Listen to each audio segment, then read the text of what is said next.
Hare Krishna devotees, welcome to Shloka Day. Today's Shloka is Shloka number 19, which begins the last section from 19 to 42 of chapter 10. Shri Bhagavan Uvacha Shri Bhagavan Uvacha Hantate Kathayishyami Hantate Katayishyami Divya Hyatma Vibhutayah Divya Hyatma Vibhutayah Pradhanyatah Kuru Shrestha Pradhanyatah Kuru Shrestha Nastyanto Vistarasya Me. Nastyanto Vistarasya Me. Word for word meaning, translation and purport by His Divine Grace, A.C. Bhaktivedanta Swami Srila Prabhupada Ki Jai. Shri Bhagavan Uvacha. Shri Bhagavan Uvacha. The Supreme Personality of Godhead said. The Supreme Personality of Godhead said. Hanta. Hanta. Yes. Yes. Te. Te. Unto you. Unto you. Kathayishyami. Kathayishyami. I shall speak. I shall speak. Divyaha. Divyaha. Divine. Divine. He. He. Certainly. Certainly. Atma Vibhutayaha. Atma Vibhutayaha. Personal opulences. Personal opulences. Pradhanyataha. Pradhanyataha. Which are principle. Which are principal. Kurushrestha. Kurushreshta. O best of the Kurus. O best of the Kurus. Na asti. Na asti. There is not. There is not. Antaha. Antaha. Limit. Limit. Vistarasya. Vistarasya. To the extent. To the extent. May. May. My. Translation. The Supreme Personality of Godhead said. The Supreme Personality of Godhead said. Yes. Yes. I will tell you of my splendorous manifestations. I will tell you of my splendorous manifestations. But only of those which are prominent. But only of those which are prominent. O Arjuna. O Arjuna. For my opulence is limitless. For my opulence is limitless. Now, since the disciple has asked the Lord to speak a little bit more about how the Lord pervades everything and how to remember Him, the Lord is going to get into a deep, poetic, rhythmic way of explaining how He pervades everything. Around 25-26 shlokas. So the first thing we need to understand is the Lord has said that His opulence is limitless. The second thing we need to understand from the shloka is the Lord is saying, I will only talk about what is prominent. Because if my opulence is limitless, then my explanation will also be limitless. Prabhupada writes, it's not possible to comprehend the greatness of Krishna and His opulences. The senses of the individual soul are limited and do not permit him to understand the totality of Krishna's affairs. Still, the devotees try to understand Krishna, but not on the principle that they will be able to understand Krishna fully at any specific time or in any state of life. Rather, the very topics of Krishna are so relishable that they appear to the devotees as nectar. Thus, the devotees enjoy them. In discussing Krishna's opulences and His diverse energies, the pure devotees take transcendental pleasure. Therefore, they want to hear and discuss them. Krishna knows that living entities do not understand the extent of His opulences. He therefore agrees to state only the principal manifestations of His different energies. Krishna is simply going to give examples of how his energies is manifested in this material cosmos in different ways, in different forms, in different shapes, in different personalities. The word pradhanyataha, principle, is very important because we can understand only a few of the principal details of the Supreme Lord, for his features are unlimited. It is not possible to understand them all. And vibhuti, as used in this verse, refers to the opulences by which he controls the whole manifestation. The whole purpose of Arjuna asking the Lord these questions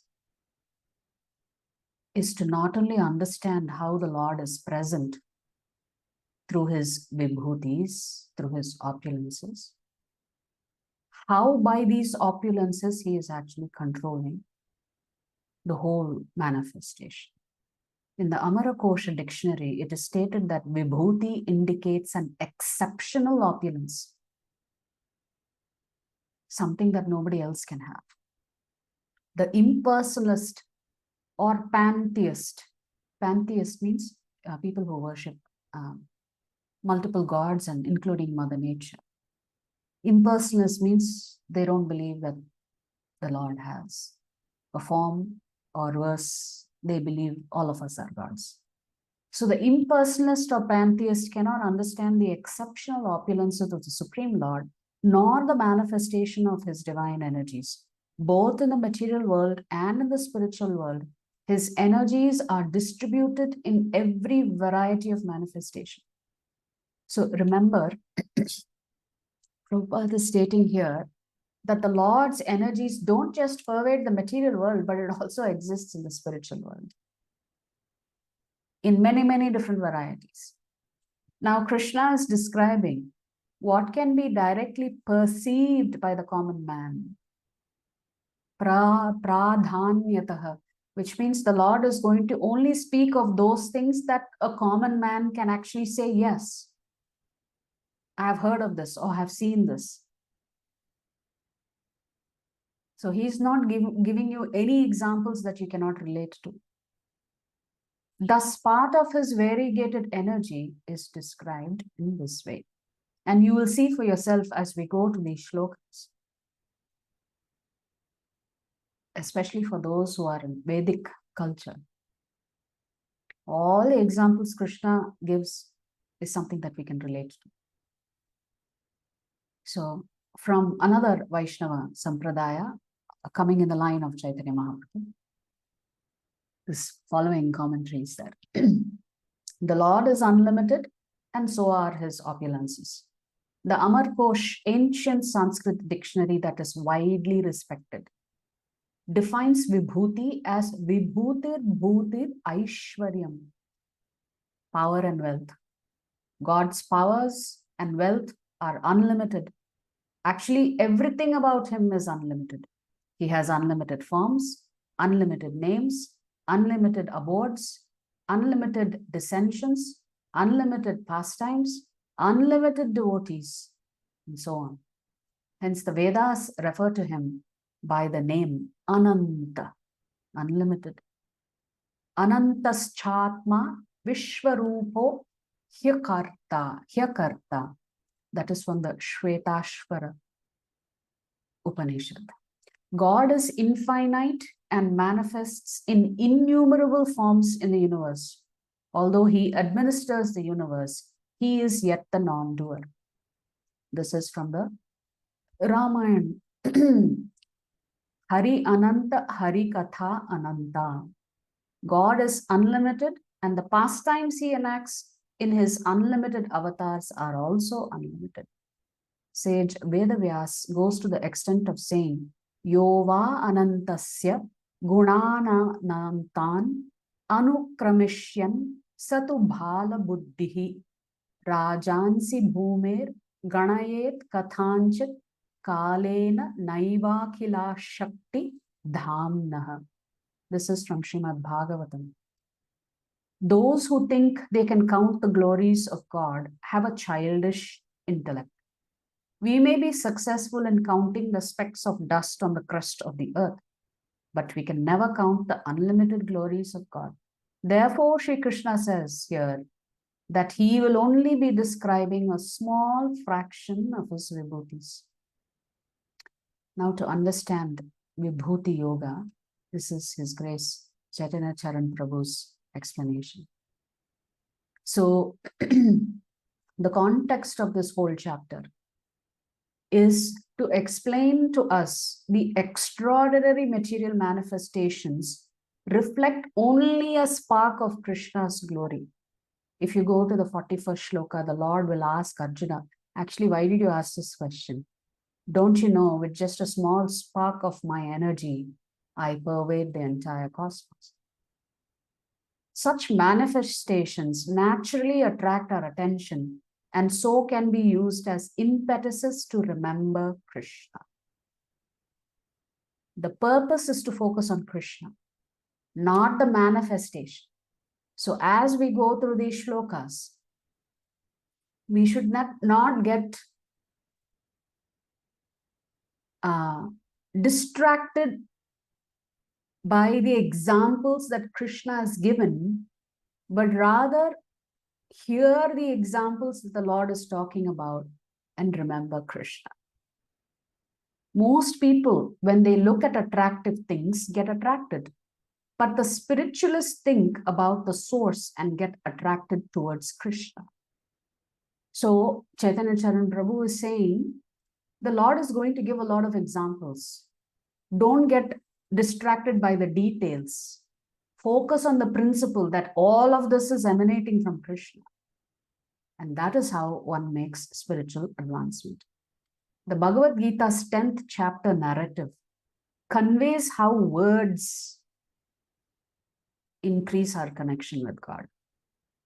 Arjuna, after accepting Krishna's paramount position in shlokas 13 and 14, states in the 15th that even suprahuman beings such as demigods can't know Krishna. He thus indicates that Krishna's glory is so great that it can't even be comprehended, leave alone verbalized. Yet, he doesn't subsequently reject all verbalization. Instead, he fervently requests that Krishna elaborately speak his glory, for the nectar of such words is unendingly delicious. Krishna approvingly and joyfully accepts that request, speaking words that reveal his glories further and thus help us come closer to him. So if you recall our Gita Sandesh sessions, we said this 10th chapter is an audio description of the Lord's opulences. And the 11th chapter comes the video form in the Vishwarupa Darshan. But in any event, the Lord is reminding us, we cannot understand him.